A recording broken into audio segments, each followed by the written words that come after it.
और दूसरी बात यह है कि हमारी जानकारी के हिसाब से सत्तार साहब को पहले ही पूछा गया था कि आप लड़ना चाहेंगे क्या, और उन्होंने नहीं कहा था। मैंने खुद ने है तो सत्तार साहब को पर्सनली कॉल किया था और सत्तार साहब को मैंने फ़ोन करके बोला था कि सत्तार साहब ये जो आप इलेक्शन लड़ रहे हैं ये सही लड़ रहे हैं क्या करके। तो उन्होंने बोला हाँ मैं सही लड़ रहा हूँ। तो मैं एक मीटिंग के अंदर बैठा हुआ था मेरे कार्यकर्ताओं में, बोला सत्तार साहब मैं शाम में आपसे डिटेल में बात करता हूँ, लेकिन किसी वजह से बात नहीं हुई। मैं दोबारा सत्तार साहब के पास पर्सनली मैं खुद जाके आया। मैं कल दोपहर में सत्तार साहब के घर पे जाके आया, उनसे मिल के आया। मैंने कहा सत्तार साहब देखिए क्या है, राजनीति अपनी जगह के ऊपर, लेकिन हकीकत ये है कि आज कहीं ना कहीं हमको ये लग रहा है कि आज औरंगाबाद में अगर शिवसेना का कहीं मुकाबला है तो वो किसके साथ है, तो एमआईएम के साथ है, हमारे साथ है।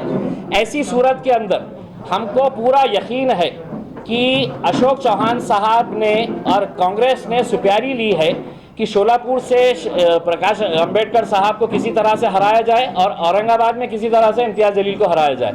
वरना ये बताइए सत्तार साहब इलेक्शन लड़ रहे हैं, आप लड़िए साहब, किसी को भी अधिकार है लड़ने का, कौन हारेगा कोई जीतेगा। मैं दावा नहीं कर रहा हूँ कि मैं जीतूंगा, मैं कोशिश तो करूँगा ना, लेकिन आप ये बताइए कि जहाँ मेरी ताकत है मैं वहाँ लड़ूंगा।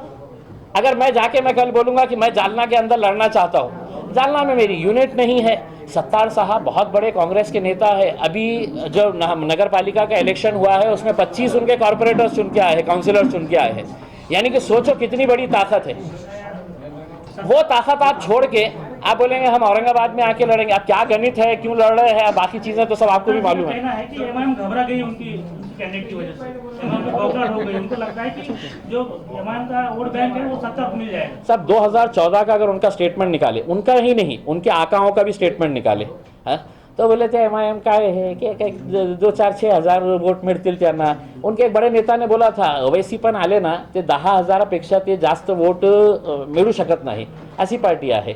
तर अभी घोड़ा मैदान सामने है, उसमें सत्तार साहब को भी समझ में आ जाएगा, अशोक चौहान साहब को भी समझ में आ जाएगा, और मैं जब लोकसभा में जाऊंगा तो राहुल गांधी को भी बोल दूंगा मैं औरंगाबाद से आया हुआ हूँ सर के साथ।